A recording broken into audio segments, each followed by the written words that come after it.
welcome everyone. So maybe we start from the names. Oh, Tony. Adrian. Danielle. Tommy. Dave. Justin. Tess. Dina. Rita. Mary. Philip. Mark. Terry. And Kat Good. and Bob. Yeah, good morning all. Well, you know the routine, same old, the same old, same old. And it couldn't be any other way if we're talking about non-duality, one without a second, not even one. The whole point is to the so-called way, which they tell you in the Tao is the great way is no way. Yeah. The Tao that can be spoken about is not the Tao. So we continually point to that and ask you to see for yourself, because nobody's going to give you anything or tell you anything. We can't teach you anything, and we can't tell you anything. That's all we can do is point toward and ask you to look to where we're pointing to see for yourself. Because only you yourself can recognise it. If somebody could have taught you this, and all the scriptures and religions are going around, you'd have understood it long before now. Because we all know how hard we've tried in the search.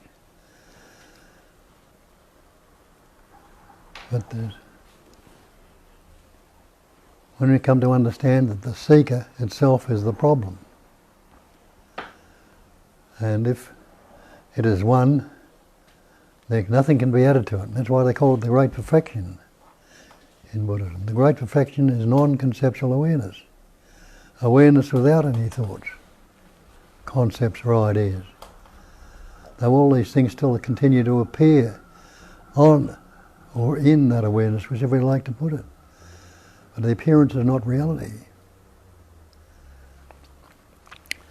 So when we say pointers, it's just like a signpost. Signpost might point you towards Burke Road and Whitehorse Road, where you are right now. But it wasn't when you when you looked at that pointer, and the pointer wasn't it. But if you followed the way it was pointing to, it took you to it. We need to see this for ourselves. And what I'm pointing to is nothing new. You'll see it in all the great traditions that have been out for so many thousands of years, if you like to put time on it. They're all based on that initial reality. Hebrews, they say, the Lord thy God is one God, there is none other. The Muslims say, there is no God but Allah, but God, Allah is his name. Christians say it's omnipresence, omnipotence, omniscience. Buddhists say it's non-conceptual awareness. Hindus say Satchitananda, Dharma, Rupa, the five factors: existence, consciousness, bliss, name and form. They call it the great perfection, or the absolute, are the terms they use. Now if it's the great perfection, what can you add to the perfect? If you added anything to the perfect, it wouldn't be perfect, would it? What can you take away from the perfect? The same, if you took anything away from the perfect, it wouldn't be perfect. Now the way to put it, the absolute. What can be added to the absolute? It wouldn't be absolute if you could add anything to it. It wouldn't be absolute if you could take anything away. So we say, start from that fact. But where do we usually start from? We start from the belief we've taken on that we are these personal entities, the persona, the mask, the separate entity, the individual. And have a look at that word persona. That's what it comes from an ancient language that means, the mask. Pointing out with this conceptual image we've got about ourselves and taking it to be real. Like I'm Bob, I'm Australian, I'm a good fella, I'm this, that and that, I'm a human being, I'm blah, blah, blah. And I believe that. And that's reinforced by school, society, parents and everything around you, and 99.9% of the world to come from that point. But down through the ages there are people that have realised it, recognised it. And that's what the scriptures are formed around, what these people have said. But it hasn't been left like that. The followers coming on have added to it, something to it, and corrupted it. And they all got all sorts of dogma and creeds and things on it, you know. It's lost sight of its simplicity and true nature. There is only that. And that's what a lot of them tell you. The great perfection, or the Mahavakya, the great mantra, is I am that. Thou art that. This is that. And innately you already know that. Because you say, that's the chair, that's the carpet, that's the tree, that's the flower, that's me, that's you. Everything is that. But what have we done? We've corrupted it or distorted it by putting labels, images, words we've learnt about it. And doesn't it tell you in the Bible, in the beginning was the Word was with God, the Word was God. That's all that God is a word. Nothing was made without Him, without the Word. All things were made by Him, by the Word. And have a look at that. Haven't you put labels on everything in this manifestation? And the thing that you are, a person, you call yourself a person, an individual, a human being, and you give the name and the shape, and take all these things to be the real. But when you understand the word is not the real, word can never be the real. Take the word water. Drink the word. Swim in the word. Wash in the word. If you can. The word fire. Cook with the word fire. Burn yourself with the word fire. Warm yourself. So you see, those things are not real. They're just labels we put on things and descriptions.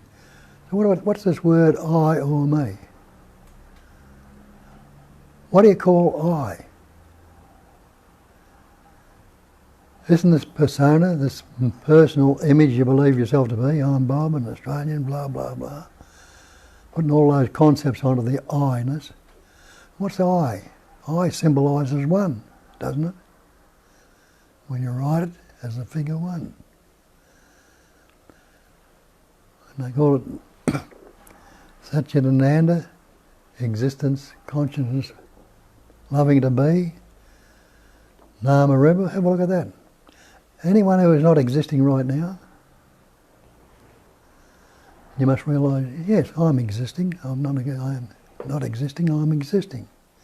Anyone who is conscious right now, and you say, no, I'm not unconscious at the moment, I'm conscious. Anyone who's not happy to be right now. And everybody wants to be. If somebody were to come up and going to knock you off right now, you wouldn't be too happy about it, would you? You'd want to be. You'd resist it.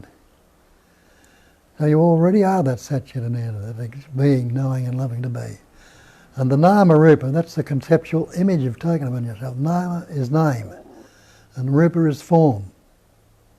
The form of this body and the name you put on it, which they tell you in the scriptures, Nama Rupa is Maya. It's illusion. It's a phenomenal manifestation. Look up your dictionary, look up the word phenomena. Definition of the dictionary in the phenomena is that which appears to be. So you, I, and everything else in this manifestation is only appearing to be so. And it can all be broken down. If you put it under a microscope, you'll see it can all be broken down into that energy. But you can't even see energy or tell me what that is. You can't grasp the wind in your fist. And you can only see the activity of the wind when it's moving something. It's doing something. So you can't see this innate intelligence energy that you are. That's what I call it, rather than use the term God. Because if you use the term God, you'll get confused with what we're saying, what I'm pointing to. You won't understand it. Because you'll relate it to what your belief of God is. And each one will have a different belief and concept about their idea of what God is. But we use the term intelligence energy. And that's only a label too, that's not it. But you've got to use words to try and describe it. Put the description on it, which is not the described. Or the map is not the territory. None of those things are so. And we're trying to describe something right now. But the description I'm giving it is not what is described.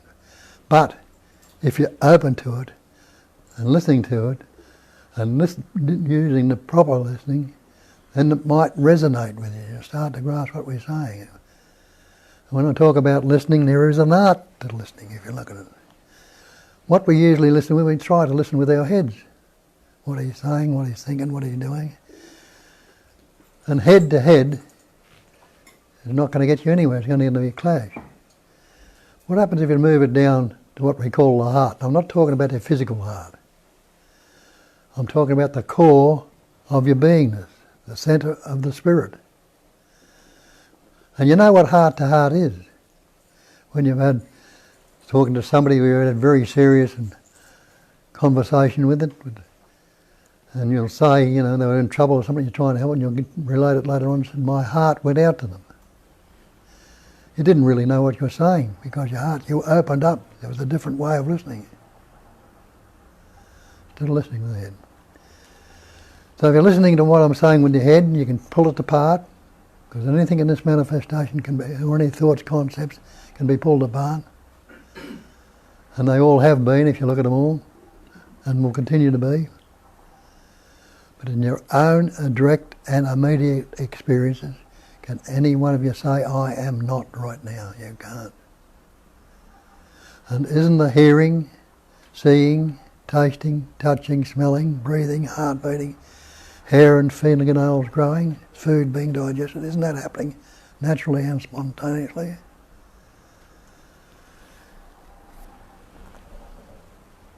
So that's what I call the intelligence. The intelligence that's functioning, and the very functioning of it, the activity of it, is energy. So it's the activity of knowing, and intelligence is knowing something right now. When I'm talking about intelligence, I'm not talking about your intellect. I'm talking to the natural intelligence that's going out there in the universe. Have a look out there in the universe and get your cue from there. See, this earth is rolling around the sun right now. Seasons are coming and going, tides coming in and out. Planets moving, forming, shaping, volcanoes erupting, tsunamis coming, ice ages and all other things are all constantly happening. There's no old guy up in the sky there pulling strings that's making it happen. It'd be like the belief in Santa Claus. We think Santa Claus is going to climb down every chimney in every house in the world one particular night. It's impossible. So the same with the so-called God you believe you are. You can't be everywhere at once, though we think it is. But the innate intelligence that you are, which forms you, shaped and forms you and is living you and expressing to you right now, that has always been there.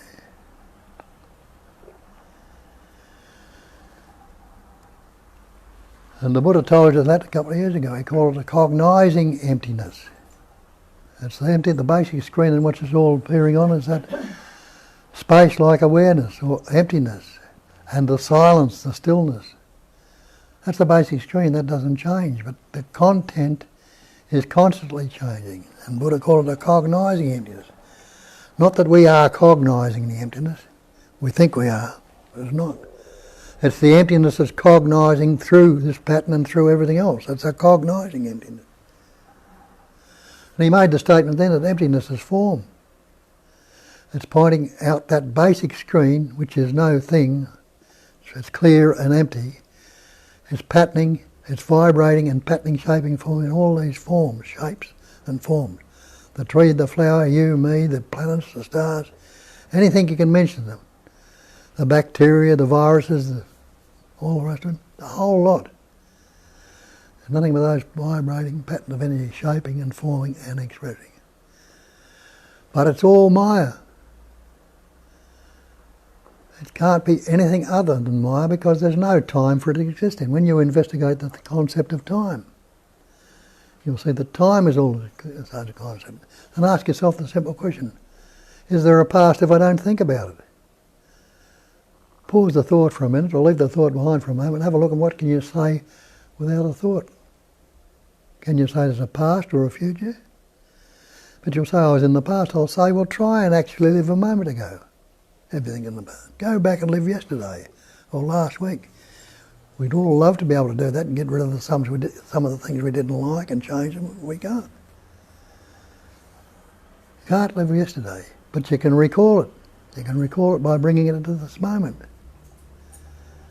And the only actuality you're giving it is what you're giving it at this moment, because nobody in this room can tell me what you thought a minute ago now, unless you recall it. Have a look at that. See whether it's true or not. Test it out for yourself, that's all you can do. You don't have to believe me or anybody else. But these things are there for you to test out and see for yourself. And in the recognising and seeing for yourself, they are yours then. They are yours. You moved out of the seemingly illusionary Maya into the true nature that you are. And the recognition of that clarity, that things that appear and disappear, you know they're just like clouds in the sky. And look at a cloud in the sky. It's a go down outside on a cloudy day. Would you say the sun's not in the sky? Well, you've investigated, you've looked at it, you know the sun doesn't leave the sky. The cloud comes and goes. When you ask yourself what forms a cloud, you realise the sun itself forms the cloud. The sun doesn't set out to form a cloud. It doesn't know anything about the cloud, never will know anything about the cloud. But through its natural self-shiningness, this radiation of the sun, what's it do? It evaporates water.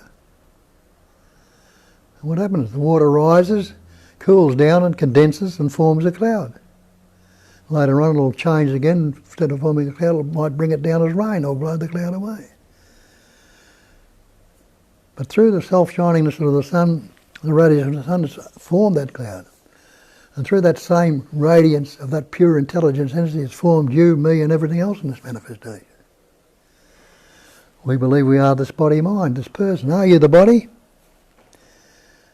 And you know innately you're not the body. Innately you already know it, even if you haven't really questioned it out, and you take yourself to be the body. Because you say my body. Don't you say my cat, my car, my house, my cat, my dog, my coat, my hat. You know damn well you're not the car, the coat, the hat, or the you're not those things. Maybe if you investigate you're not the body either.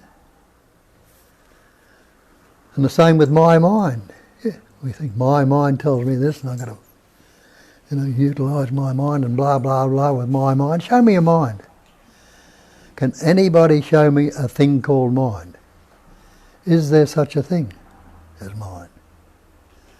You realise you can't find anything you can say this is mind. There's nothing there apart from thought.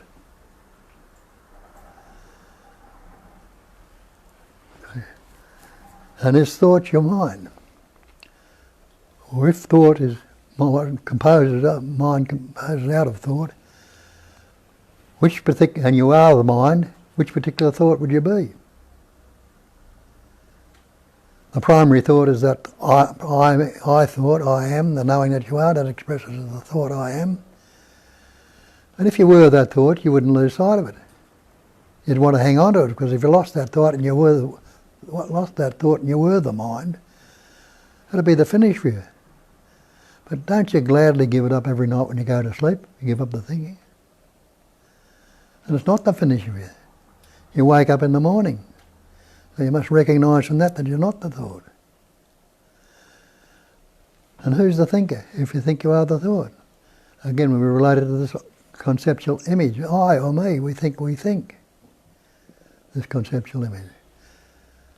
But can the thought, I think a thought? Or is thinking happening spontaneously and naturally of itself? And you realise that when you investigate, you'll see that thinking's coming up spontaneously and it's then related to me. I think. I think this particular thought. So what have you done? You've separated the thinking into the subject, the thinker, and the object, the thought, which is dualism.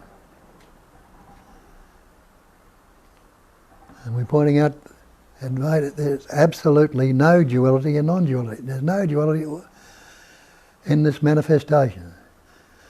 And not even any non-duality. Because as we pointed out, it's all illusion, it's all Maya. It's only seemingly so. There's nothing solid about any of it.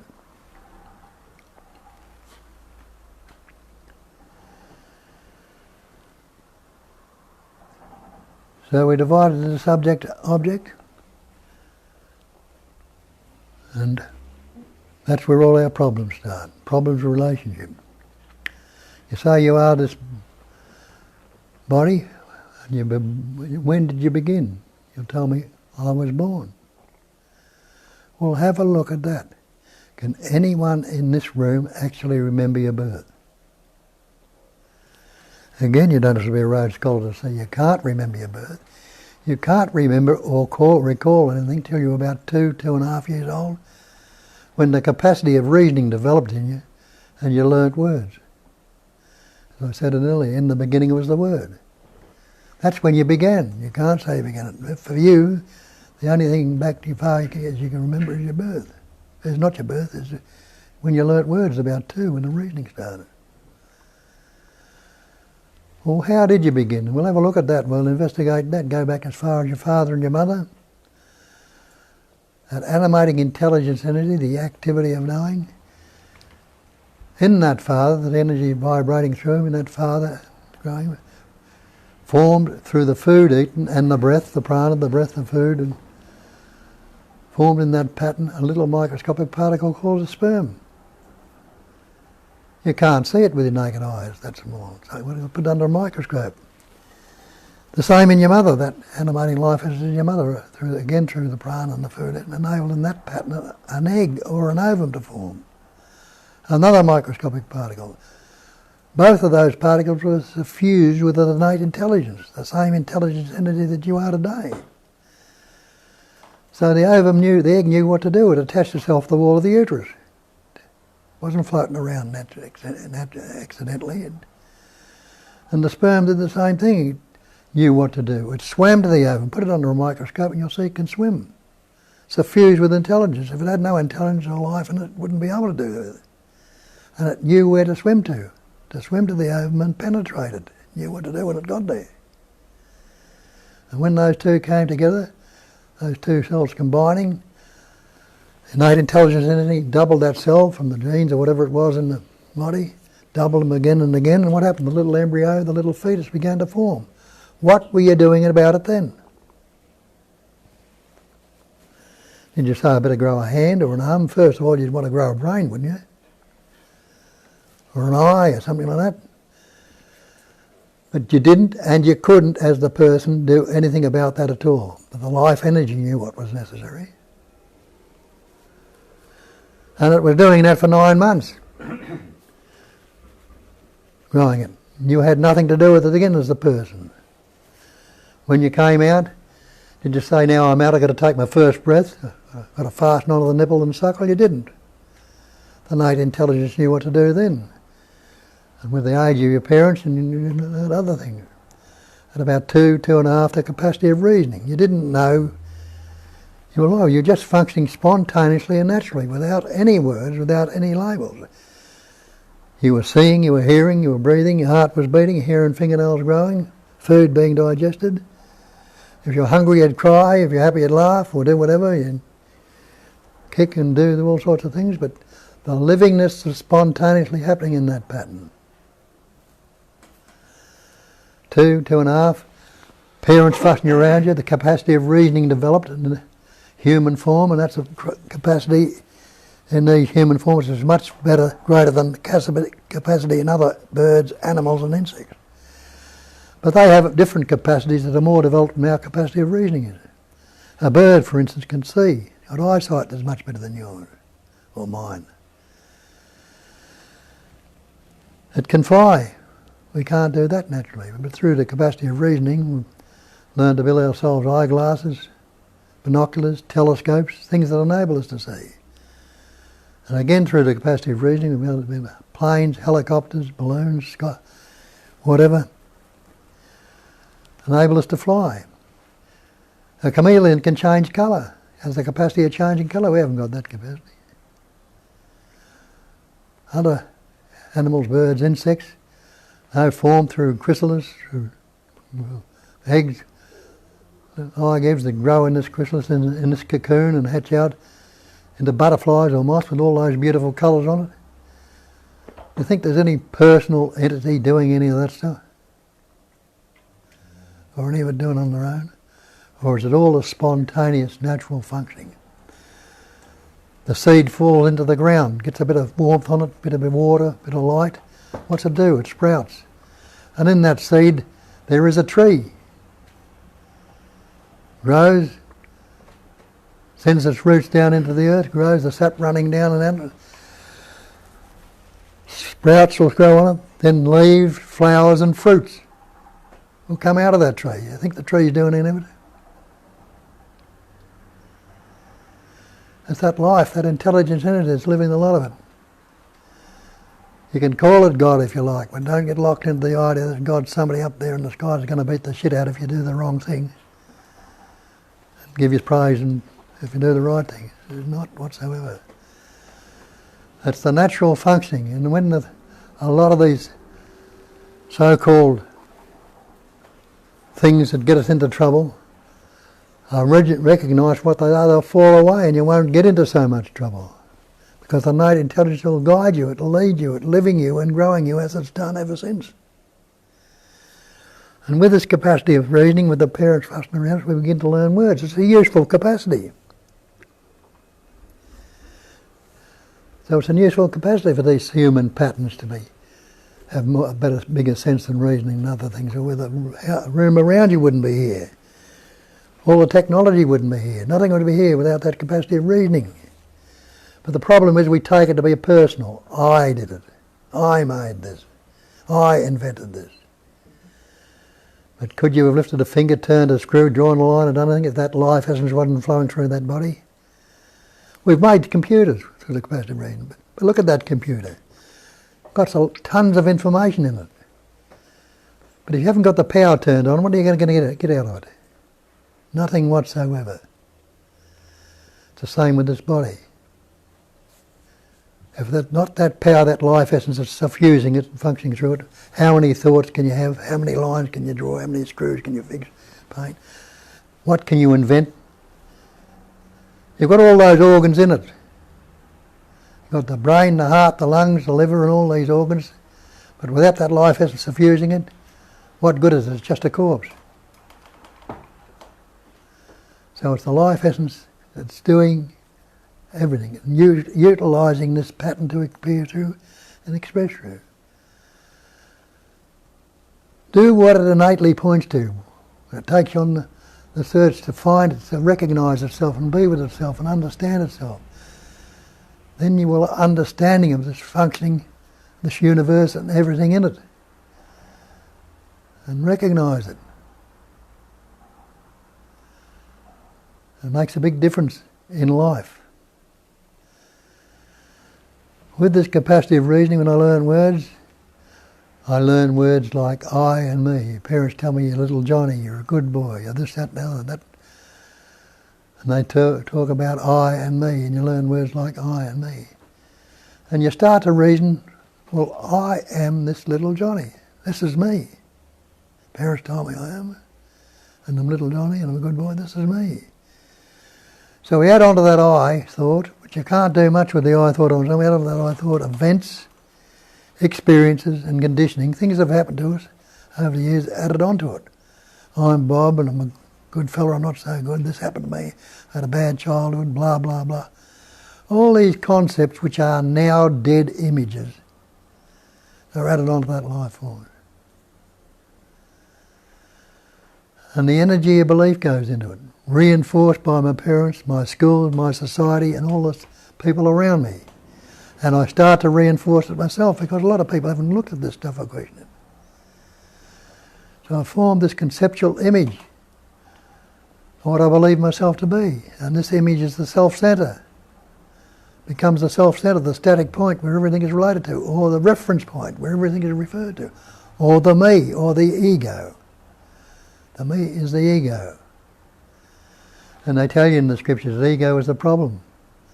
Stamp on it, kill it, get rid of it some way or another. Not realising that it never existed. There's nothing that can say that this is ego with any substance or any independent nature. It's only a belief we've taken on which we've never questioned. There's a lot of things that have never been questioned down through life. They've taken on face value. Never questioned. That's why we say, recognise, question yourself, have a look at these things, test it out, see what it is. Because The false cannot stand up to investigation. There's something false going on, and when you question it, it'll fall apart as you recognise how many things you've tested out. If they haven't been the truth and recognised, if they're not recognised, they'll go along. The energy of belief going in it will keep them going there, and they go on forever. And that's what happens because we don't look at this stuff. With that sense of separation, as soon as the I and me, there must be other than I, which is not I. And as soon as there's not I, that's relativity, relationship, duality. And we're pointing to non-duality. There's absolutely no duality in non-duality. So we've taken on this dualistic aspect. There is me, and naturally if there's a me, there's got to be other than me, which is not me, or not I. And then I'm fearful about that not I, wondering what it is. Or I might be resentful about it, or I might hate it. Or I might try and join with it. But it doesn't always happen that way. Because it's still taken to be separate. There needs to be a recognition that there's no separation whatsoever in it. Me, everything becomes relative to this me. And have a look at that and see how it works. Something comes up and I like it. How do you know? Well, I've experienced this before, and this is a good thing. And don't we want to hang on to the good things? We're trying to keep them there. We want life to be good all the time. Not realising it's transient, as they tell us, it's transient, it's constantly changing. And realise it's transient. Everything is changing. You haven't got the same body you walked into this room with. There are thousands of cells dying in it right at this moment and being replaced. It's not the same body you had a week ago or last year or 10 years ago. But it's the same sense of presence that's been expressing through it, which we still believe to be that I is remembering it on it. But it's not, it's fresh and new every moment. So something comes up and I like it. And we don't want to let the things go we like. We want to keep them there, not realising they're transient, no matter how much you love them, how much you want to keep them there, how much you like it. It's not going to happen, it's going to change. And don't you recognise in your life, if you like to test it out and have a look at it, it's constantly changing. We don't want it to change, we want to keep it there, so what do? We resist it there. We resist it, trying to hang on to it by resisting it. Don't you realise that any resistance you are in is conflict? And any conflict you are in makes you anxious, fearful, unhappy, angry, jealous, envious. They're all conflicts that are going on in the psychological world. And that's uneasiness. Another word for that is disease. So there is resistance, conflict and disease going on us all the time. Look at it the other way. Something comes up I don't like. What do I do with that? I don't like this one, I don't want to keep it there. I don't want to hang on to it, I want to throw it out and get rid of it. So I resist it again, trying to push it out. And again, conflict and disease. Resistance, conflict and disease is all that's ever going on while we believe we are with this separate entity, this individual. You might think you get a bit of peace from it here or a bit of stuff from there, but it comes up again and keeps going on because we've gone into the belief in relationship again, relativity. Two, not one. If it's one, can there be any problems with it? If there is only the one essence, everything is you, everything is yours. There's no me, no separate entity at all. And it's going to change, certainly. But have a look at that body. Isn't it one body? You can lose a finger, lose a leg or a hip or something like that, but it's still the same body going on in it. It's changing going on in it. Still the same life essence is expressing through it. When that life essence goes, that pattern breaks down. Goes back to where it came from, into this basic screen, basic space of stillness and emptiness. So me is the cause of all my problems. A dead image I'm relating to. And again, you can understand why, because a dead image cannot keep up with life.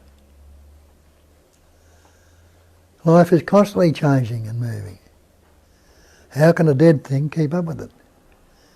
I say like a bucket of water. You pull a bucket of water out of the river, put it on the bank, leave it there. What happens? It becomes stagnant. What's happened to the river? Has it become stagnant, or is it constantly flowing on? But the bucket of water can't do anything. It's caged in that bucket. It's enclosed in that bucket. Gonna knock the thing over again.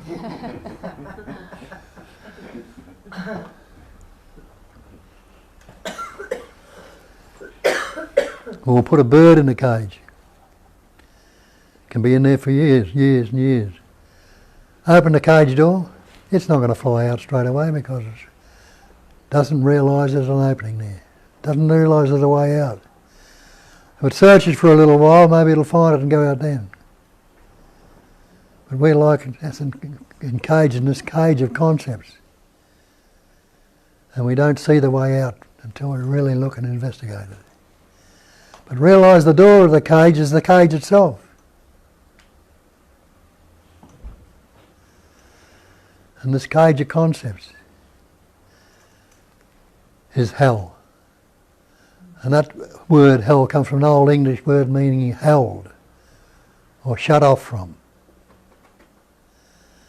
We shut ourselves off from the sunlight of the Spirit, they say. The insanity of the drinking and the drugging or whatever concept we're in returns, and we drink again. So this concept's return, and we do. Shutting ourselves off from the sunlight of the Spirit, that's all it is. The light of life, like the cloud and the sun, the radiation of the sun forms the cloud, blows the cloud away, and the cloud can be useful when it comes down as rain and waters the seed in the ground or whatever it is. And so can all these thoughts, feelings and emotions be useful. But they're self-destructive when they tell me I'm not good enough, I'm fearful, and I'm unhappy, I'm depressed. And the worst one we put upon ourselves, well, after all, I'm only human. We call ourselves human beings, we call God the supreme being, you've got a God. Take the word human off, take the word label supreme off. Try and separate the beingness in this room without a label. And you realise that's being a chair, that's being the carpet, that's being the fellow across the road, across the seat there, that's being me, that's being you, that's being in the room, it's being everything outside this room. Everything is that pure being, which we've labelled or put the word on, which is not real. The concept or the image, which is not real and corrupted the manifestation. The old scriptural saying is, know the truth and the truth will set you free. And the only thing you can be free from, reality that you be free from, is the free of the belief that you are a separate entity. You've isolated yourself from the totality. But as I say, the great perfection is the totality.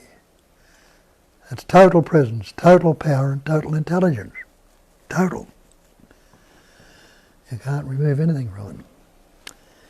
And it needs to be known. Another word for knowing is intelligence. Being, knowing, loving to be. Everybody is being, everybody is knowing right now, and everybody wants to be right now. That's such an end. See the name and river, the name and form for what it is, and it'll still be there, still appear there, but you don't. But you know the truth about it. You're not going to take the belief in it you had before, and it can utilise it, but it won't be using you. Have a look at that again. Everybody's seeing in this room will tell you how to look at this so-called ego. Everybody's seeing right now, everybody's hearing right now, isn't that a fact? When you opened your eyes this morning, did you say, now I'm going to start hearing, seeing? You didn't have to. The seeing was there immediately, and you knew it. There was a knowing of it. And you think it's the same seeing you've had. I think that seeing has changed on that. You were seeing in the bedroom this morning, and you went down to breakfast or up to breakfast, wherever it was, you were seeing something else, seeing all sorts of different things until you got here, and you're still seeing different things right now in this room. You don't realise it's the same seeing you had yesterday, last week, last year, as far back as you can remember. Seeing hasn't changed. But the content has. The content is constantly changing. Like that body is changing right now. There's thousands of cells dying and being replaced right at this moment. And you don't even realise and recognise it, but it's happening. Same with the hearing. Open your eyes this morning, the hearing was there. Somebody called it loudly in deep sleep, you would have heard it. It's the same hearing that's been going on. But the content has changed. So seeing and happening, hearing are happening. Ask yourself this. Does my eye tell me I see? Well, my eye's not saying, Bob, look at this, look at that, that's good, that's bad. My eye cannot say anything at all. Can yours? And you realise, no, your eye can't say anything at all, but it is the instrument through which the seeing is happening. And that instrument is translated by the thought, which is life essence is enabling, with the capacity of reasoning, enable thoughts to happen. It's translated by the thought I see. But it's no longer a pure seeing. Because you've got all these concepts about the eye. It's me, Bob, now. The person thinks it's seeing. The same with the hearing. Hearing is happening right now, but my ear is not saying listen to this or listen to that. It can't. But it is the instrument through which the hearing is happening. And that instrument is translated by the thought I hear. Anybody in this room who is unaware right now? Or not existing? No, you'll say, I'm existing, I'm not unaware, so you must be existing and aware. So the thought comes up, I am aware. But look at this, can the thought, ask yourself this, can the thought I see actually see? Can a thought see? Close your eyes and look around the room and see for yourself if a thought can see. You realise you can't see anything with a thought except the backs of your eyelids, which are dark. You can't see anything in the room. So the thought, you can conceptualise all sorts of images in your mind, but they're not the actual seeing. Thought I see can't see. The same with the hearing. Put your hands over your ears and see if you can hear with the ears shut off. You realise the thought I hear cannot hear. The thought I am aware. Anybody who is unaware right now? No. You recognise I must be aware, though you weren't thinking about being aware. If you're not unaware, obviously you must be aware. And you've been aware all this time, throughout the talk. Unless you've gone to sleep on me. So the thought I am aware is not yet awareness. And the other one we've taken on is the thought I choose. We think we choose our thoughts. But if you could ever choose your thoughts, would you have an unhappy, an angry, a fearful, or an anxious, or an oppressed thought? I wouldn't. And I used to have plenty of them. Very few come around these days, and what they do, they don't stay around very long because they're not believed in anymore. So you see this conceptual ego, can't see, can't hear, can't be aware, can't choose, can't do anything of itself at all.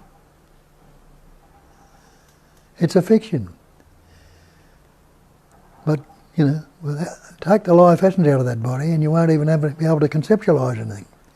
And you realise that life essence is doing the lot. Like I pointed out before, your computer's got all that information in it. Can't do a thing without the power on. The power is that same intelligence in the life, as I call it, intelligence, that's functioning in the universe. Causing the sun to move around the earth, the galaxies to form, the planets to move around, to change in form, the seasons to come and go. The same intelligence is breathing you, beating your heart, growing your hair in your fingernails, digesting your food, replacing cells in your body. It's doing it everything. Without it, you are nothing. No thing. That's what we point to and ask you to look along those direct lines. And people here have investigated and looked into it and seen. They might see it a different way to how I see it, but they're still seeing it and recognising it and registering, resonating with it.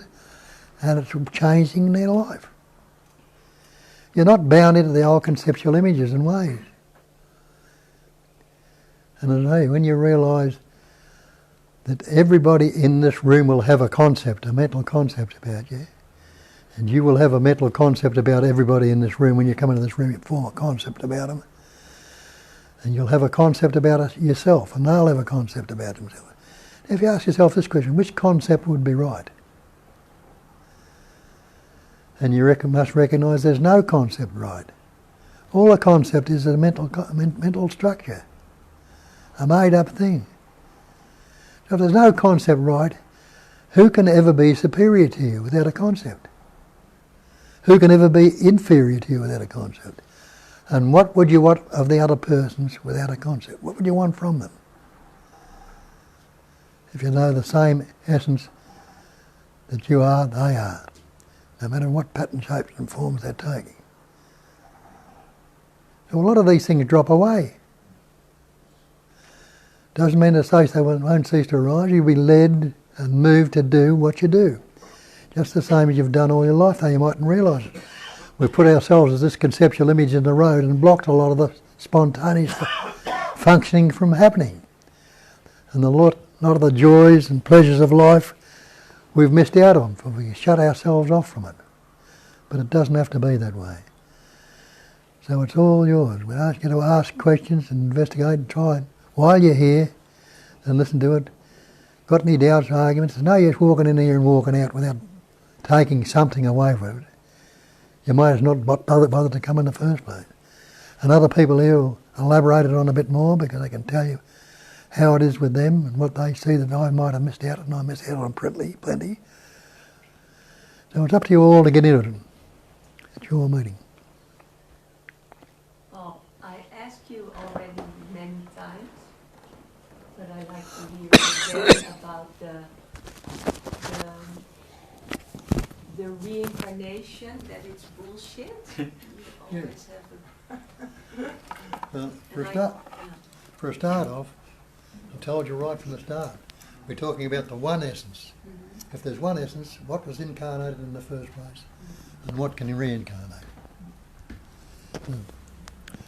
It's a vibrating pattern of energy. The energy is always complete and whole and total all the time, even though it can appear and suddenly break up into different pattern shapes and forms. Like in the body, it's one essence here causing around. There's blood, lymph, all the rest of it, bones, sinews and everything like that. It's still the one essence. It's, nothing was born in the first place, so nothing can reincarnate. And the other thing, for reincarnation to take place, is it need time. And when you look at time and see time is nothing but a mental concept, it's all spontaneous, it's got no duration, time is duration. And this spontaneity, when does now begin? It begins now. When does it end? As you say, it's beginning, it's already ending. So it's just a spontaneous movement, what they call a spando or a soma in a lot of the other ways, or vril or energy, a vibration with no beginning and no end. So there's nothing. Pattern shapes and forms will appear. Like you just took a breath. Do you think you'll ever get that same breath again? Yeah. That breath's gone back into the atmosphere. It might be breathed in by something else, it might not be, but it's still the one here in essence. Yeah. Will you ever get the same drop of water out of the sea again? What can reincarnate? It's a thing that keeps us in hope that we're not going to lose this life. But if you recognise you were never born in the beginning, you've never been away from life. Life is all there is, and you've always never been that, and always will be. And you're given this particular pattern, shape and form, which is a unique expression of that life.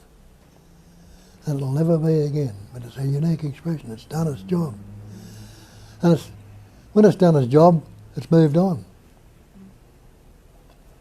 You can actually say that life is constantly incarnating to all the forms. Yeah. It's like if you are the life, you're not reincarnating, because the re means the incarnating again. And it is always fresh and new. It's incarnating into trees, into other forms. And you as life, you never lose the life.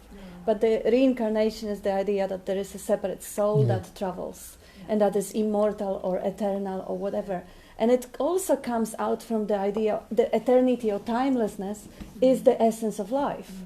But now that essence of life, because of the romantic dream and fear of annihilation, has been divided into numerous number of little fractured of it, while this is one whole, is not divided into separate bodies.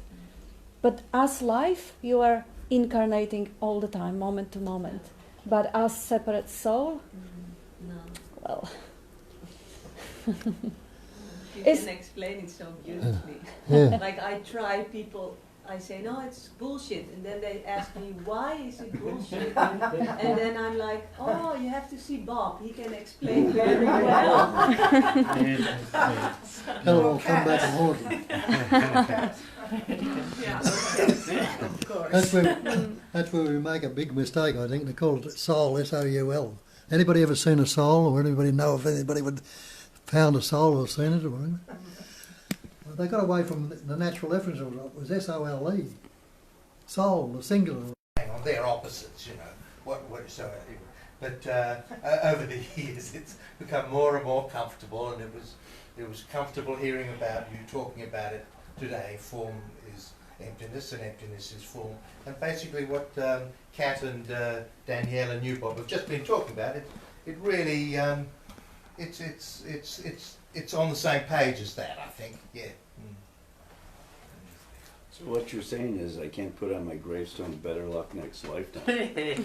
No, put it away. So you can't put on my gravestone No. better luck next lifetime. Take it down to the op shop. Yeah. Somebody else will wear it and they can take your Yeah. shape and form it. I'm there on Tuesdays. Yeah. Bob, you mentioned in your talk several times the word Maya.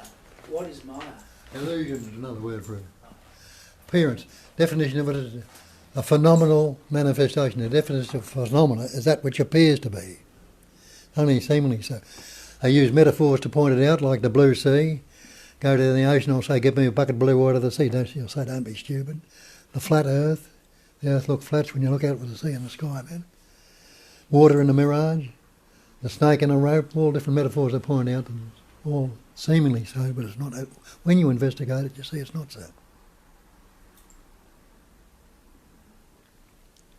Just with the reincarnation thing, though, sorry if I don't get this, but like if I pass, but if that consciousness then decides to form, like I come through some other form, that's possible, isn't it? Sure, it's always Like if it expressing decides to then, each pattern, shape and form is a unique expression of that. yeah, A unique expression. There's no Yeah. two alike. And that's basically what Kat was saying. It keeps reforming yes, yes, constantly. But the thing is, we're attached to it, us coming back again. yeah, yeah. Yeah, and so what But I it might is- experience myself, I know there's no me, but like, I don't know, who might experience like it might form into something else that I'm not really aware of, but it will form into something else, possibly. But remember the It Buddha. does. The Buddha came up to the fisherman's son on the beach and said, "What are you talking about? That consciousness can go from somewhere here to somewhere else. You know, I'm not teaching that. You know, so it's worth keeping that in mind." Yeah. The Okay. forms are coming and going, but consciousness doesn't. It's Yes, but another form may appear in Yeah. another form. Yeah, totally, Yeah, and yeah, they yeah. do, Yeah, yeah, they yeah, do absolutely. constantly. Yeah, but nothing okay. to do with But you wouldn't say No, I it is realise you. that. Yeah. Yeah, Yeah, this is a unique manifestation. this is of- it. Mm. Yeah. But like in the Buddhist tradition, like when the Dalai Lama, then they die and they're gonna look everywhere to find the next one. Yes, But yes. they know like the non-duality, they know the truth. Yeah. So why would they do that? Blind spot That's of a culture. Oh, that's so okay. it's ism, Buddhism. So, like Bob says, can you talk a bit about that, Bob? Where you say anything with an ism, like Catholicism, Buddhism. Can you talk a bit about that? I'll have to try and remember it. Ism is dual. Yeah, every ism is dualism. Capitalism, communism, Catholicism, Protestantism, all isms are dualism. So there They're a story, basically. The story, They're because they basically a have the story. opposite. If something has the opposite, Yeah, it's... it's a But story it's in so duality. interesting because you think like the Dalai Lama, he knows, or? Oh, yes. He knows, so... And yet he sits down to meditate for hours and Yeah, hours and so- hours every day. Okay. You know, they believe that he was reincarnated, you know, da-di-da-di-da. So as Kat said, Yeah. it's a bit of a blind spot. Okay. You know, it's like the Christian mystics. Yeah. They understood who they really were. Yeah. But, you know, the Catholic Church They definitely did, okay. definitely has a few blind spots. And it's in the doctrine, you know. It's in the doctrine, the same as in the Buddhism doctrine. Yeah. But, you know, I'm sure Buddha knew who he really was. Yeah. I'm sure Okay. Christ knew who, So who it's he more really that was. people didn't understand what he was teaching. Well, I think it's a blind spot. Yeah, like the Kat's- blind spot, yeah, yeah. you know, it's a doctrine or an ism. You know, it's me and the other Yeah. again, only on a huge scale. You know what I mean? Yeah. Do you understand? Yeah. that? Yeah. Cool. Clear, cool. thank you. Okay. Everybody, thank I'm actually you. quite curious in 100 or 200s, and I know there is no time, it's just a figure of speech. Yeah. When people will listen to Bob, what are our blind spots? Because there will be some. There will be the cultural conditioning is so powerful. You know, the way, like, we are joking, and I'm joking constantly. He's got a little bit of a flu. I'm giving him vitamin C. Is it that belief? Yeah, of course it is belief. It is one of the beliefs that govern the whole appearance. So they are used. If I believe that the body needs or whatever is sick, I better believe that there is a cure for it. And this is not that a me. blind spot, do you think? No, it's just part of the functioning, but it is actually so engraved in the culture. It's not me believing it. It's basically life expressing itself as a form, and every form is assured by the perception of other forms. It actually reassures itself. So there will be a blind spots. I mean, there will be. They probably are already, and maybe some people can point them out. I don't know. That we are expressing. Bob has his favorite literatures from few thousand years ago, Raibu Gita and all the other Gitas. And he's basically filtering out the blind spots, you know, how the ideal seeker should look like, or how it should practice, or whatever. There are absolute pearls of wisdom in between stones and rocks and mud and dirt, because it kind of seems like, yeah, you can only see what you can see. And I don't mean personal you, I mean the filter, you know, the consciousness as it is, unfiltered, unincarnated. If it doesn't assume any form, it doesn't see through the eyes. Like eyes have only see certain frequencies of light. The ears can only see certain sounds. Of course, the reasoning has expanded the scale by the science, but there is still the consciousness filtered through the senses.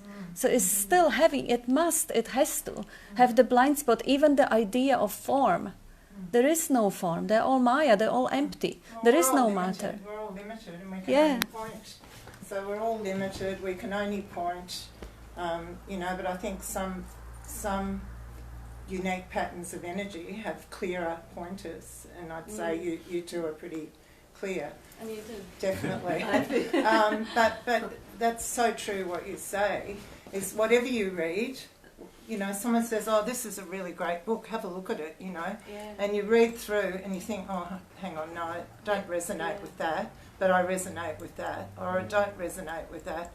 You know, and I love how Bob draws on so many different things and sees the truth in so many things. And I think the more you see the truth, the more you see it in a lot of things. But there's often blind spots. But I can't think of any with you guys. No. Honestly. Yeah, also there is this aspect of really wanting to see the truth, because we had this situation sometimes on the group meetings that somebody doesn't like someone's style of pointing. So they say, no, this guy or this girl, they don't get it because I don't hear it and I don't resonate with it. So there is another filter, the personality filter, that tells you, now I'd rather be right than hear the pointer.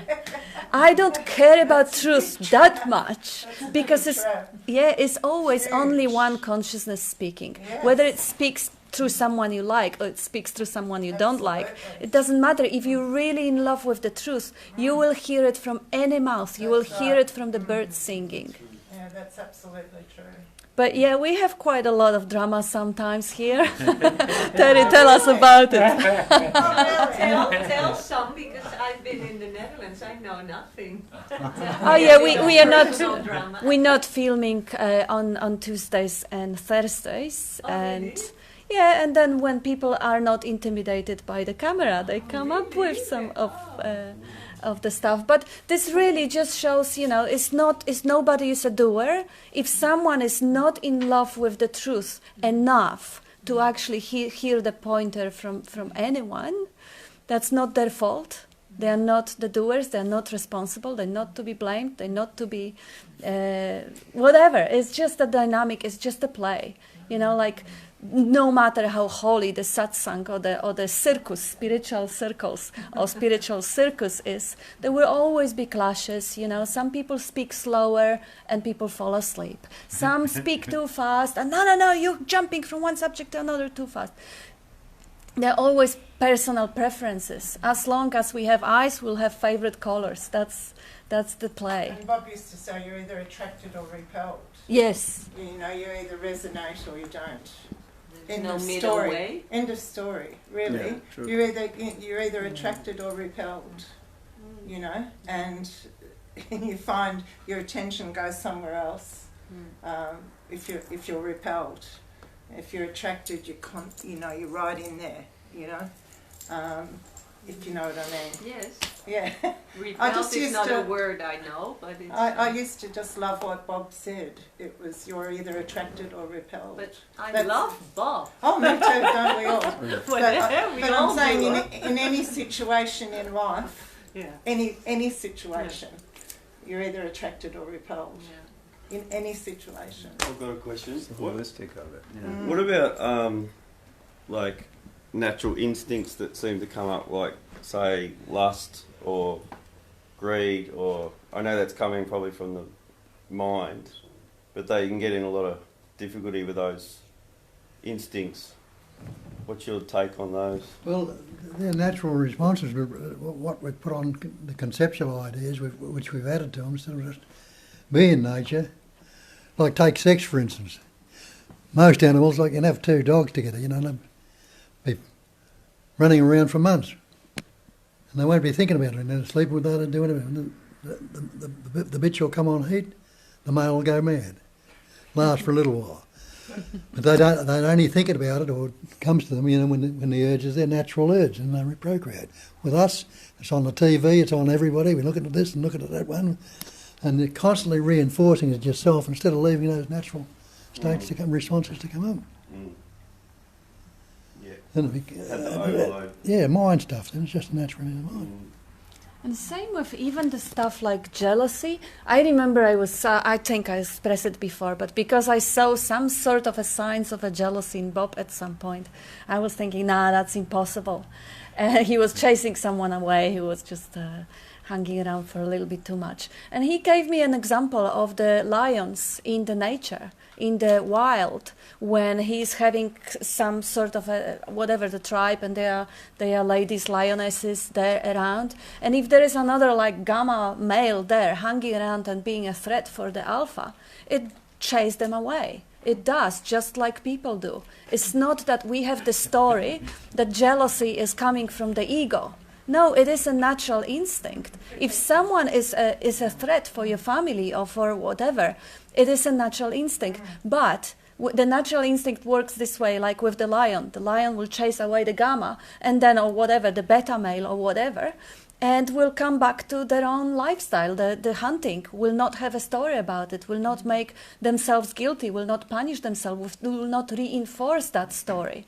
While we people, we have natural urges and we have a big, big story about it on top of it. I mean, it's good to actually see that because the ego is fiction, nothing really comes from it. Nothing. Everything that comes is the call of nature. Even the greed. I mean, the monkeys that are stealing from humans, from peoples, if you watch the documentaries, and we love it. So they are greedy, of course. Some animals are stealing shiny things, like even magpies, teaspoons or whatever. And this is not a greed, this is an impulse, somehow the nature designed them this way. But because, as Bob was giving an example of sex, yes, we kind of conditioned the society. We give a promises because of the sense of insecurity, of vulnerability, of me being unworthy, of me being not enough.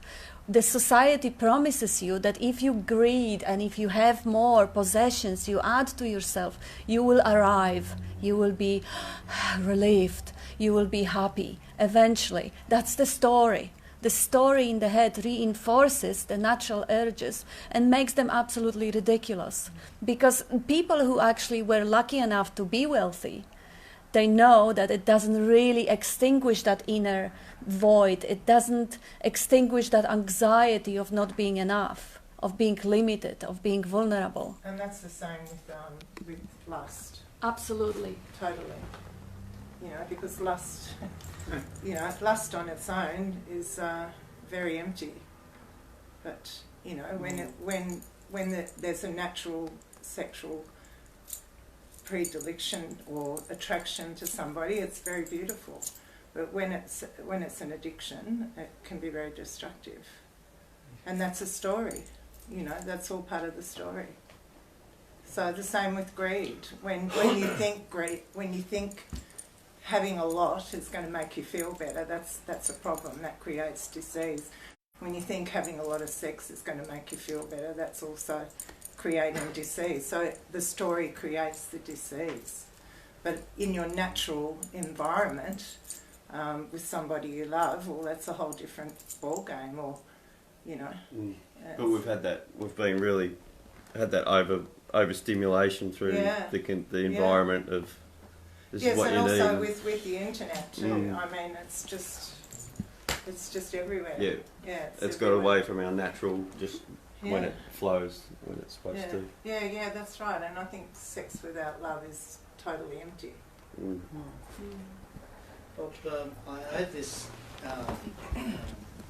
belief that your belief systems that you have between the age of 0 and 7, Jesuits say, give you the child till 7, I'll show you the adult, are far more difficult to unpick or to question than concepts that you adopt in later life, like smoking.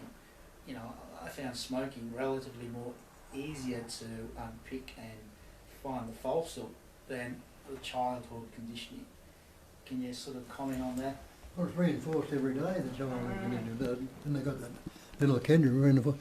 And then everybody around you is doing it. 99.9% are coming from that self-centre. And they're all reinforcing it, you see, and you start reinforcing it yourself.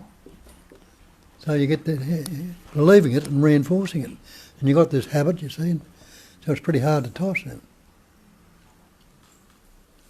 And a lot of them we don't even know what they are, you know, like the separation thing, you know, that's standard, you know, that's our standard template of reality. There's so much there that we'll probably many of us go through our lives without even knowing that they existed, those erroneous beliefs. Yeah. And recognise what a belief is. The definition of belief is unquestioned acceptance of something in the absence of reason. Acceptance of an alleged fact without positive knowledge or proof. So when you put some of these beliefs you've taken on to see whether they are the fact or not, they'll fall apart. You know? But the habit mightn't drop off straight away. But when you can't put any energy or belief into it anymore, it's not going to last. Nothing can live without energy. And then unpicking them, I mean, perhaps some of them at least we can't, really. Like, you know, you learn your emotional structure, the whole body language of the face from parents on the first months of the life. And how to actually unlearn it is impossible. It's like the animals do it too. They observe the cats are emulating mothers, washing themselves, whatever. And, well, we just have to kind of accept that this very early conditioning is going to be a filter for life and just... So you're preconditioned to behave in a particular way. Yes. And there's nothing you can do about it? Well, if you get enough reason, you can start to question it. You can see through it. You can see through it, yeah. And you can begin to outgrow it. I mean, not that some there's of them any you actual can. entity involved, it's just giving it attention, seeing the pattern, giving it attention, you begin to outgrow it because it doesn't have any power. See, you see that it's an erroneous belief related to a me that doesn't exist, or an image you have about yourself, and then you see that pattern again, and you go, there it is, and you move on. It's like awareness becomes the transformative thing for anything you had before. Absolutely. Because unless you're aware of a pattern or something showing up, and again, that comes from hopefully divine right timing or something. It's not just, when you're aware you're doing something, you can shift into something differently, and even though it's not you shifting, but it moves differently. And it, because really, suffering comes from believing things. Suffering comes from taking things personally. Suffering comes from being out of presence.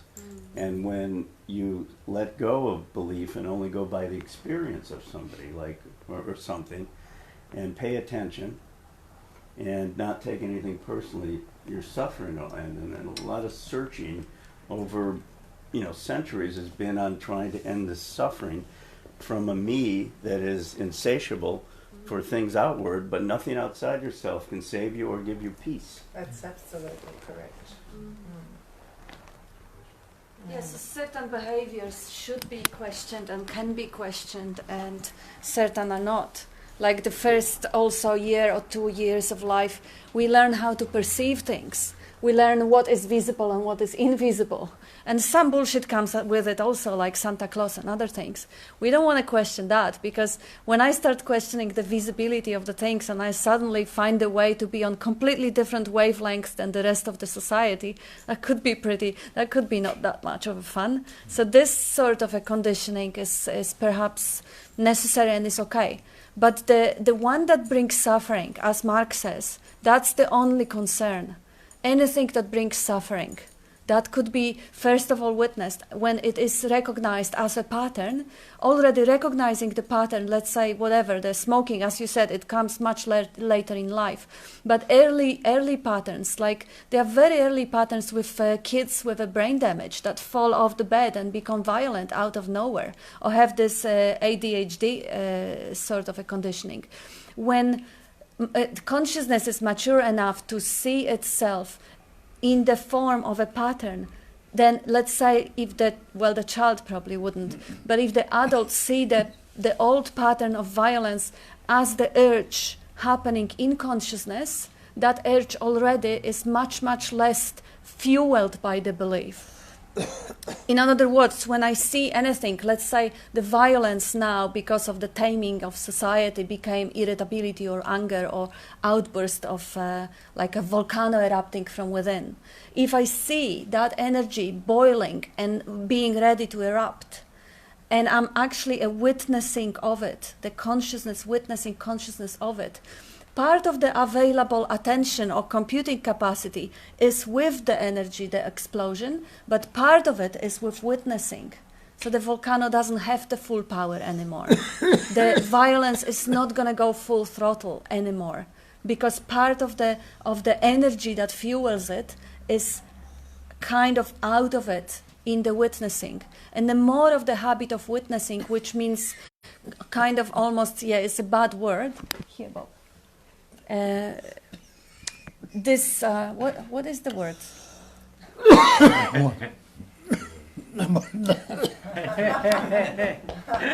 a drink, Bob, have a drink. In the beginning was the word. Yes. Yeah. When you kind of separate yourself, or when you kind of detachment, exactly. Yes. So if you actually watch it in detached manner, it suggests a split, that there is me watching and there is an object that is being watched. And this is only a seeming and temporary separation, because when you turn and see who is watching, there is no one there, and yet it is seen. So when anything is witnessed in that type of a detached manner, it doesn't have the power, it doesn't have that much power anymore. So it actually becomes, that's the beginning of overcoming the pattern. That's the beginning when the pattern has started breaking. Because at one point there will be so much of the detachment that this pattern of violence or the volcano won't be mine anymore. It's completely impersonal. If it's impersonal, I don't really care. It doesn't really bother me anymore. It doesn't get any attention. It gets completely ignored. And it starves in the absence of fuel, in the absence of that life fueling it. It just breaks. But I did hear what you say. I did hear what you said, because the ones that are seemingly ingrained, they keep coming up. But every time they come up is an opportunity to watch. You know, it's a beautiful thing, because you're watching from that presence that you are. And I love the analogy of you're the railway station and the thoughts are the trains. I just think that's a really good pointer, because the railway station's always the same, doesn't go anywhere, and the thoughts just keep coming and going, you know, and the thought that we have that pattern is deeply ingrained, and it's our conditioning. It's all connected with a story related to the me, you know, the me that is part of the story, but it appears seemingly harder to overcome. But old habits die hard.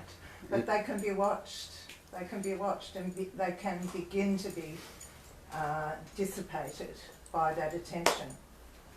The neuroscience, as I understand it, does say that those early conditioning patterns are stronger.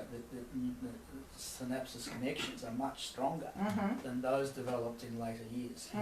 And so, logically, to me, that they are harder to unpick. Yes, absolutely. And so you only begin to, if you have to use words, you begin to outgrow them. So, you know, you begin to outgrow them. But as I said, every time is an opportunity to watch. There's no one to outgrow them, really. And so that's the thing to watch more than anything, is to turn it back in on who's it happening to. We breed dogs, and we say the puppy is the dog. So what you're saying is, Yeah. It's true. And the neuronal paths that you're talking about that are ingrained, when you start to focus and see something differently, you won't see those paths the same, those neuronal paths, but you may still go down them. But little plus a little plus a little, somebody told me, eventually equals a lot in the different thing. And when you see something differently, you will never see that the same way again. That's correct. That helps too. Yeah, well said. Yeah. Also, we could spend a lifetime, in fact, we actually don't live long enough to unpick. We just don't, you know. But if we're going to do any unpicking, unpick the word, unpick language. Good point. Go there. Like, if you really want to unpick language, unpick word, which ends up being constructed into thoughts, which ends up what we think we are and what we operate from. You know, if you're going to do any unpicking, start there, because that's when we come into so-called existence. In the beginning was the word. That all that implies is that about age 2 years of age, when we start to learn words, that's when the me and all the concepts and the self-centre and the conditioning all comes into being. And every, you know, it happens to everybody, yeah, because it's everybody doing it to everybody as they're being reborn. We don't know any different. We don't know any better, you know. And all word is a sound. It's a sound. So at some stage, you know, the sound car, which sounds like, it could be a car, or it also sounds like a bird. Car. Yeah. At some stage, we've labelled that sound, yeah, and even using writing, we've used symbols to determine what that sound means. Then those symbols end up becoming a word. Then what we do is we attach the meaning to that word. That word means that sound. It's so removed. And then what we do, we take the meaning to be the actual. It's absurd. It's totally and completely absurd. But we do that. We literally do that. We take the meaning to be the actual, and if you look at your history, your whole history, which is kind of what you've been discussing, yeah, all that is comprised of is sound. Only. Which we call word, or we call sentences, or we then call thoughts. Or the story. It's just a sort. It literally is just a story. And what we do is we take the description to be the actual. I'm not worth a bucket of shit. So I become that. I become the bucket of shit. You know, I have low self-esteem. I become that. Because we take it to be a thing. We take it to be something substantial. And it's just a sound that we've added a meaning to. You know, prior to 2 years of age, the baby's making all sorts of sounds. It's not being affected by them. And it hears all sorts of sounds as well, but because no meaning is being placed on those words, the baby doesn't get affected by that either. You know, you have a 6-month-old laying on its back that's got no idea of what words is, and it's lying on its back and it's throwing its arms in the air and its legs up in the air and it's giggling and laughing its head off. Not because it got a joke. Until it's hungry. Do you know what I mean? Not because it's understood. Not because it's understood what somebody has said. There's just a natural love to be. Yeah. You know, that's, you know, Christ said, be childlike. Not childish. Yeah. Do you mean with unpicking? Do you then mean to be silenced more, or you mean Just to look- just like look, it's a what I'm- practice you were? What I mean by unpick, Yeah. see, if you go back to the word and actually look at it, and what I've just described, you'll see how the me gets constructed, and you'll see the falseness in it, the absolute falseness in it. Then there's no need to unpick. There's no need to unpick the me. The whole thing just collapses. Bob wants to say something. So All sound is a vibration. All vibration is a movement of energy.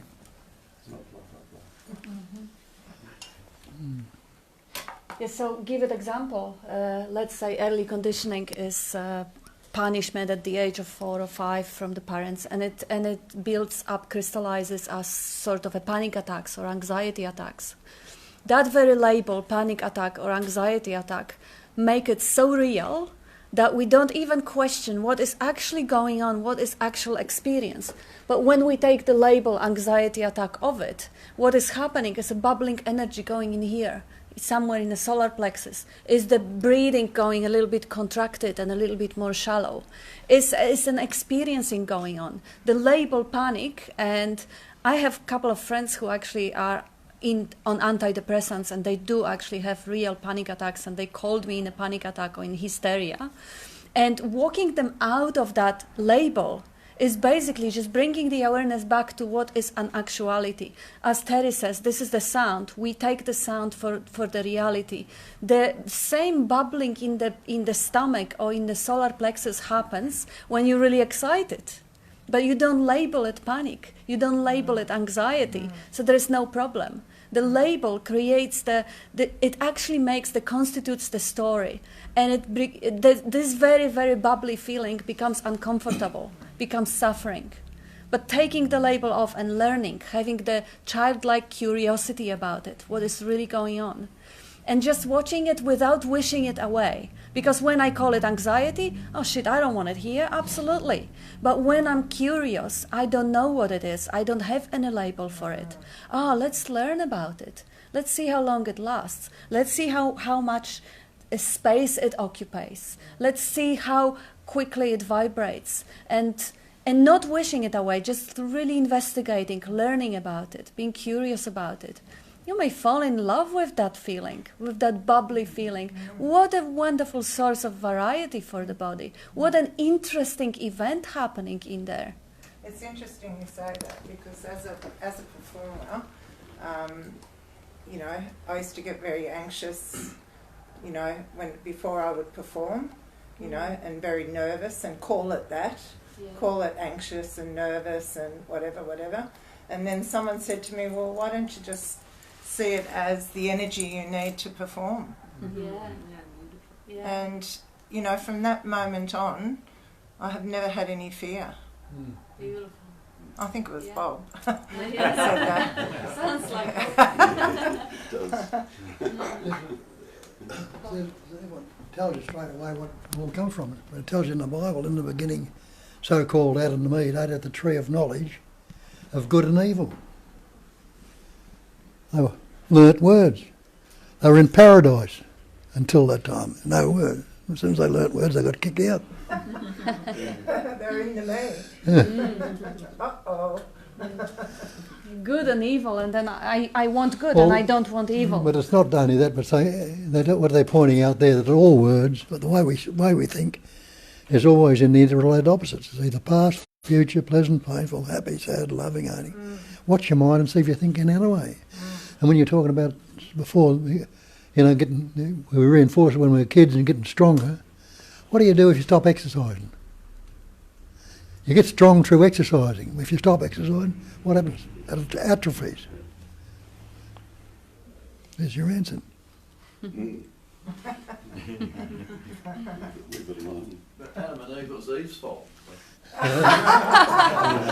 got kicked out. Of course it was. We all know that. Right over. Give her a credit. And that's not a belief. Women The are boys evil. are on fire now.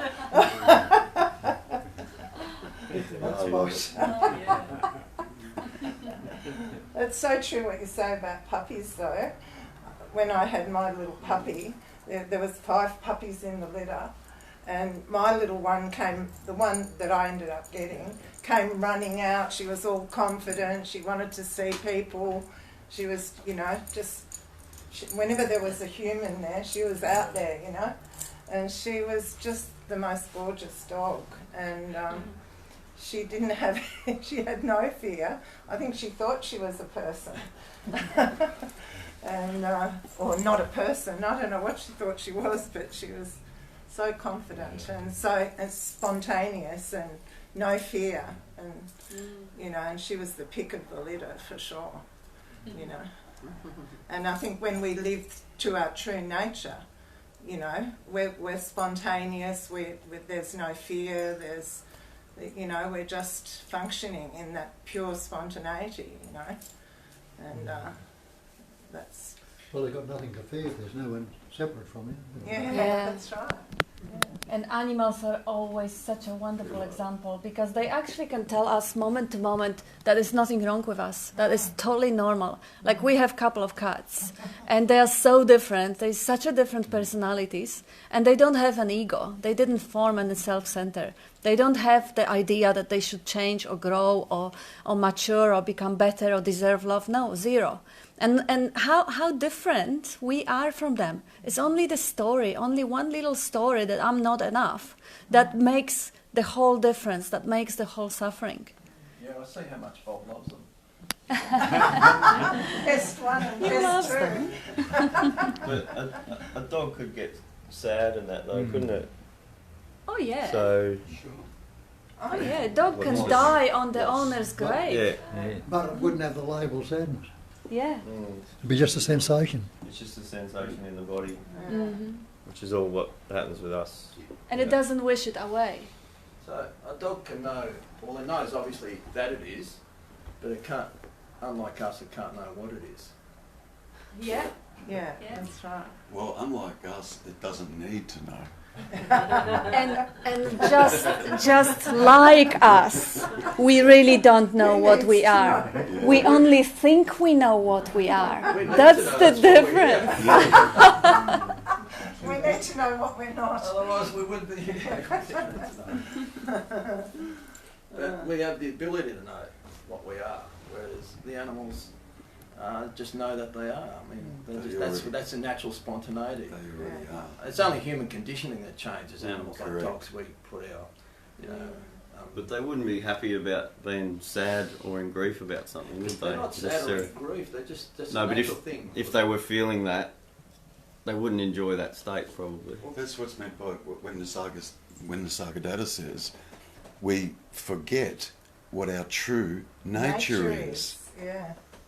And this so-called awakening event that everyone's striving for is just that. The total and absolute recognition of our true nature. And, you know, as people operating from their me's, we become so arrogant. We actually believe we are separate from nature. We believe we're separate. We can see nature, yeah, and we can have an understanding of nature, but I'm separate from that. And I'm Which superior. is just, I'm superior. which is just absurd. Now, the only thing that separates us from, the only thing that seems to separate us from nature is the story. Only. If the nature is happening here all the time.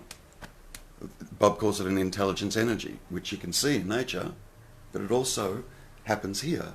The speaking, the thinking, smelling, seeing, tasting, touching, all of it, it happens here. We forget. We totally forget. Get caught up in the story. We take ourselves to be the story, and the functioning just happens. There's no doer here. There's no doer in the tree. The tree doesn't go, I'm going to grow a limb. I'm going to pop out a few more leaves, like there's a doer in the tree somewhere. Do you know what I mean? It just happens. And we literally just happen. The problem is we believe it's me that's doing the happening. And that's why we come into so much resistance and so much conflict in life, because things won't go the way me wants it to go. Me wants to go against our natural nature. And we fight, and there's conflict that goes on, and it's crazy. You just kind of let go of it all, and you will still continue to function. You'll still wake up in the morning.